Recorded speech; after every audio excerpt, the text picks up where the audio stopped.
Assalamualaikum warahmatullahi wabarakatuh. Waalaikumsalam warahmatullahi wabarakatuh. Selamat pagi dan salam sejahtera untuk kita semua. Pagi, Bu. Ibu-ibu, apa kabarnya hari ini? Alhamdulillah baik. Sudah makan belum? Sudah. Alhamdulillah, bagi sudah. Yang belum, ya segera menyusul lah. Setelah ini langsung makan ya ibu-ibu ya. Takutnya apa? Takutnya nanti sakit ya ibu-ibu ya. Nah, oke. Nah ibu-ibu, sebelum kita masuk ke materi, saya di sini juga ingin mengucapkan terima kasih kepada ibu-ibu yang telah hadir pada pertemuan bulanan kita yang dilakukan setiap bulan ini. Nah, alhamdulillah pada pertemuan bulan hari ini kita bertempat di rumah Ibu Dita. Nah, terima kasih Ibu Dita ya atas tempatnya untuk perkumpulan kita hari ini. Nah, bagi ibu-ibu yang bulan depan ingin merelakan rumahnya untuk disinggahi oleh kita semua ini, kita kelompok ini, silahkan ya ibu-ibu ya, nanti tinggal langsung hubungi ketua kelompok, nanti biar ketua kelompok itu akan menghubungi saya.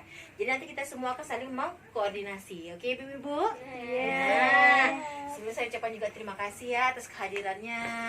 Walaupun tidak semuanya hadir, ya kurang lebih 90-90% lah, alhamdulillah hadir semua. Oke ibu-ibu. Nah, pada pertemuan bulanan kita hari ini, saya akan membahas mengenai pengelolaan keuangan dan perencanaan usaha. Nah, sebelumnya saya ingin bertanya sedikit kepada ibu-ibu. Nah, ibu-ibu pernah menabung? Pernah. Nabungnya di mana? Celengan rumah. Celengan rumah. Yang lain di mana lagi? Tabungan di rekening. Di tabungan di rekening. Yang lain Ibu Jumi di mana?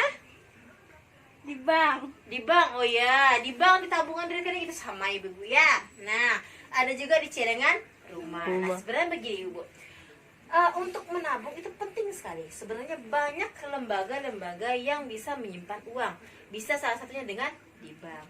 Bisa salah satunya dengan celengan rumah. Bisa salah satunya dengan arisan. Atau bisa salah satunya dengan menabung di sekolah anak. Misalnya, ibu punya anak nih, anaknya sekolah. Nah, di sekolah itu mengadakan untuk menabung untuk siswanya. Nah, boleh ibu titipkan uang ibu tuh kepada anak ibu untuk ditabungkan di sekolah. Itu boleh ibu. Nah, itu nggak masalah. Tapi perlu diingat, setiap tabungan, setiap lembaga penyimpan uang itu pasti memiliki kelebihan dan kekurangan. Nah, kelebihan kekurangan itu apa aja? Nanti kita bahas di sini.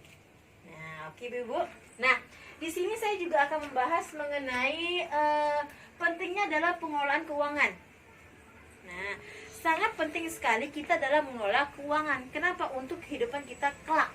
Nah, salah satunya dengan cara apa? Dengan cara menabung. Nah, menabung itu salah satu cara pengelolaan keuangan yang baik. Nah, pengelolaan keuangan gimana? Nah, begini ibu. Misalnya, menabung itu fungsinya buat apa? Fungsinya untuk keuangan yang tak terduga. Misalnya suatu saat nih, mohon maaf ibu ya, entah ibu-ibu ada yang sakit, entah ibu Dita tiba-tiba sakit atau ibu Dede tiba-tiba sakit. Kalau emang ada tabungan kan enak. Nah, kalau emang sakit masuk rumah sakit, keluar uang tabungan selesai tanpa perlu minjam. Nah, bayangkan kalau ibu tidak punya tabungan, bagaimana? Pasti otomatis kita memikirkan bagaimana caranya untuk mendapatkan uang untuk membayar rumah sakit. Itu pasti ya ibu ya. Nah, makanya dari itu pentingnya menabung itu buat apa? Buat suatu hal yang tak terduga. Tak terduganya gimana? Ya, seperti yang tadi saya bilang. Misalnya ada keluarga sakit, atau misalnya ibu sendiri yang sakit atau memiliki kebutuhan yang lain, nah bisa menggunakan uang tabungan. Nah, kemudian ketika ada suatu hal yang tak terduga, walaupun ibu tidak punya tabungan, perlu diingat, jangan langsung mencari jalan pintas dengan cara meminjam uang. Itu salah ibu-ibu. Tapi ibu cari dulu di sekitar ibu, atau ibu lihat dulu dalam rumah ibu, atau ibu lihat dulu aset ibu. Kalau emang ada tabungan, gunakan tabungan. Tapi kalau memang tidak ada tabungan, gunakan aset yang lain, bisa dijual dan lain sebagainya. Kenapa? Usahakan jangan menabung, usahakan jangan meminjam uang. Nah, karena minjam uang itu nanti takutnya berdampak Negatif. Iya, negatif terhadap ibu-ibu. Nah, negatifnya gimana? Nanti kita bahas di sini. Oke. Nah, sebelum kita bahas dampak-dampaknya dari minjam uang, di sini saya juga akan bahas mengenai rencana menabung. Bagaimanakah cara menabung? Nah, di sini ibu-ibu pasti sudah memiliki rekening, sudah memiliki ATM. Kenapa? Karena di sini ibu-ibu sudah menjadi seorang nasabah. Nasabah itu apa? Nasabah itu orang yang menggunakan pelayanan atau transaksi dalam sebuah bank. Nah, ibu pasti sudah melakukan penyetoran, ibu pasti sudah melakukan penarikan, itu udah pasti. Nah, gini ibu ya, tabungan yang ibu miliki tidak hanya digunakan sebagai masuknya uang bantuan, tapi juga bisa digunakan sebagai tempat ibu menabung. Tabungan ibu miliki tidak hanya sebagai tempat masuknya uang bantuan, tapi bisa juga dijadikan sebagai tempat ibu menabung. Nah, contohnya gini. Jadi kalau misalnya ibu pekerja harian atau pekerja lepas atau buruh, bisa ibu menyisihkan uang dari penghasilan ibu untuk ditabungkan. Ya, jika itu bersisa, tapi jika tidak bisa ya udah mau diapakan lagi, ya Bu ya. Jadi usahakan sisakan uang tabungan ibu walaupun sedikit demi sedikit, tapi itu rutin.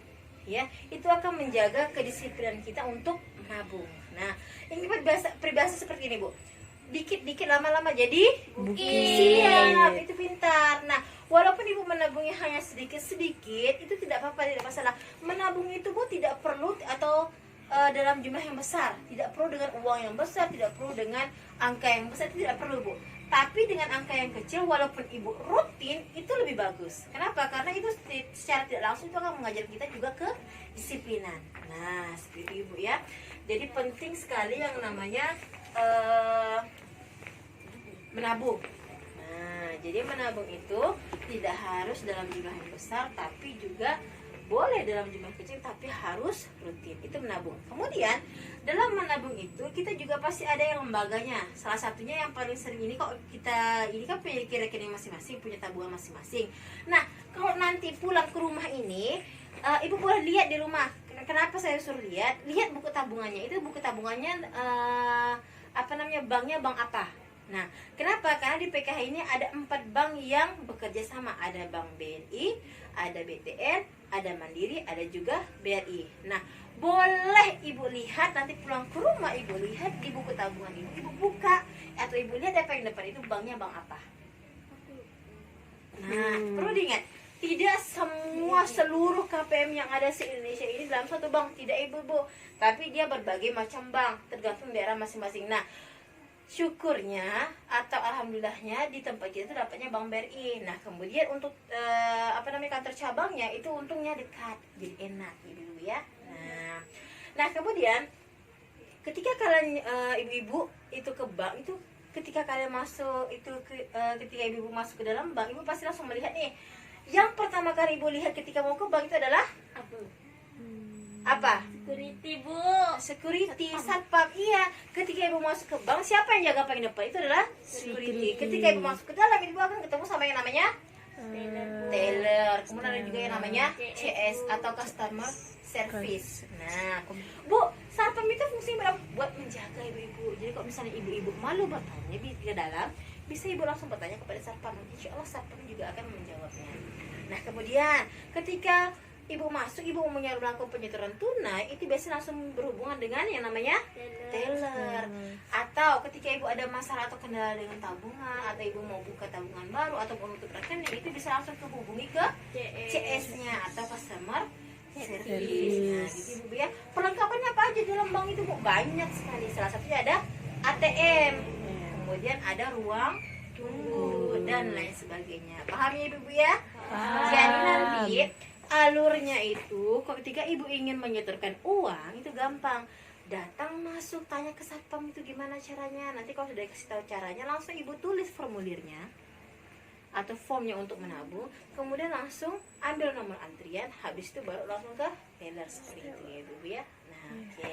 Itu sekilas mengenai menabung. Sekarang kita masuk ke meminjam. Nah, seperti yang saya sudah bilang di awal, yang namanya meminjam itu kan kita melakukan peminjaman uang kepada lembaga-lembaga yang menyediakan pinjaman uang. Tapi perlu diingat ibu ya, nih baca pada besar posternya itu, stop gali lubang tutup lubang, dengan mengelola keuangan yang tepat.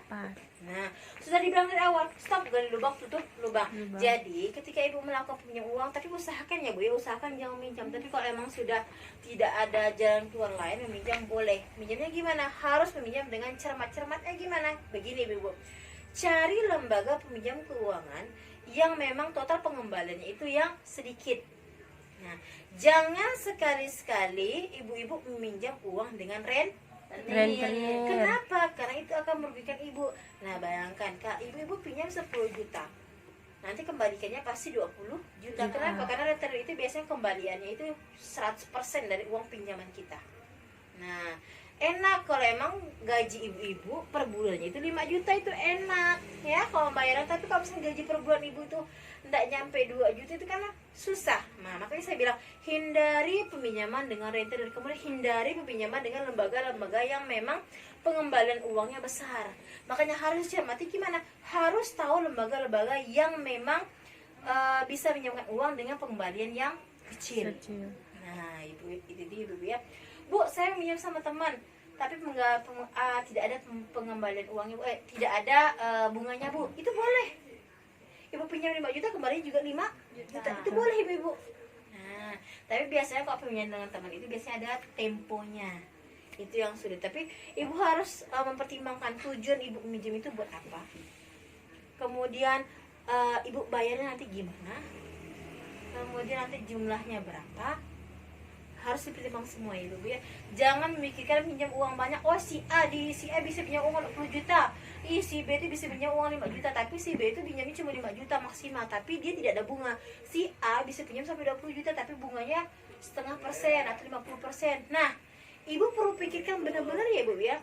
Pikirkan gimana? Pikirkan sesuai dengan kebutuhan. Kalau emang kebutuhan ibu tidak sampai 5 juta, pinjam aja yang 5 juta. Ya, kenapa? Karena bunganya kecil, ibu ya. Jadi makanya saya bilang harus cermat dalam meminjam uang. Oke, ibu ya. Nih, stop gali lubang, tutup lubang dengan pengelolaan uang yang tepat. Yang pertama, rencanakan dan kendalikan penggunaan uang bersama keluarga. Jadi ibu harus tahu yang mana keinginan dan yang mana kebutuhan. Penuhi kebutuhan dahulu, baru keinginan jika ada lebihnya. Tapi usahakan kalau ada sisa ditabung ibu. Nah, yang seperti ini. Yang kedua, biasakan menabung dengan disiplin. Jadi makanya saya bilang menabung itu tidak perlu dalam jumlah yang besar, jumlah yang sedikit itu boleh sekali, tapi harus rutin. Kenapa? Karena itu juga akan menjaga kedisiplinan kita. Hari ini saya nabung 5.000, besok 5.000, seterusnya 5.000, tapi itu rutin ya ibu ya, setiap hari 5.000. Nah, beda kalau misalnya hari ini saya nabung 10 juta, besok nabung lagi nanti setahun depan. Nah, itu salah. Sebenarnya nggak salah sih, boleh, cuman lebih baiknya itu menabungnya seperti ini, menabungnya dengan rutin walaupun dalam jumlah yang kecil gitu. Nah, yang ketiga, pertimbangkan dengan matang sebelum memutuskan berhutang. Makanya saya bilang pertimbangkan ibu benar-benar sebelum berhutang ya ibu ya. Kenapa? Karena nantinya yang disebutkan siapa? Ibu sendiri. Begitu, pikirkan dulu semuanya. Kalau emang masih ada aset, jual asetnya terlebih dahulu ibu. Ya, jangan sampai berhutang. Jual aset baru digunakan untuk memenuhi kebutuhan yang dari ketimbang berhutang. Kemudian kalau emang ada keluarga yang ingin meminjamkan tanpa ada bunga, silahkan boleh ibu. Tapi usahakan tanya dulu sekitar dulu. Jangan sampai langsung keluar, langsung ke rekening, itu tidak boleh ibu. Bukan tidak boleh sih, boleh-boleh aja, asal ibu mampu untuk membayar keuangan.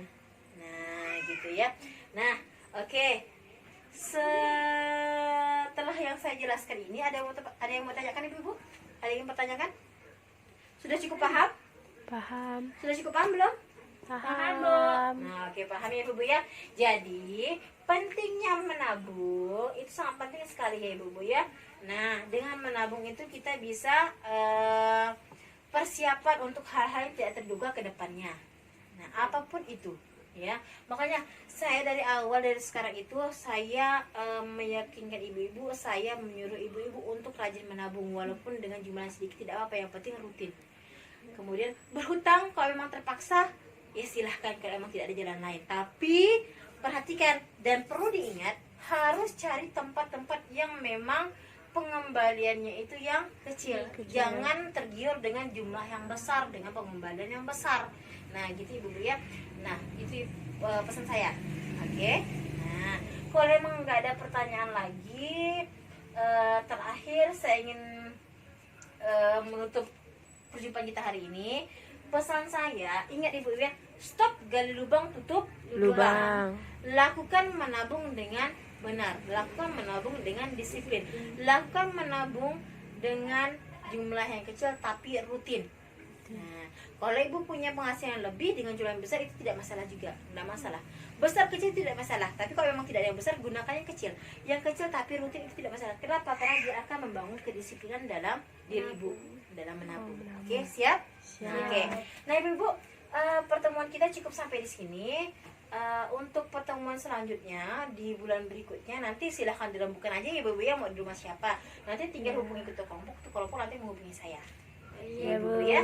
Nah, seperti itu. Kalau memang tidak ada pertanyaan lagi, sampai ketemu minggu depan. Saya akhiri. Wabillahi taufiq wal hidayah. Wassalamualaikum warahmatullahi wabarakatuh. Waalaikumsalam warahmatullahi wabarakatuh.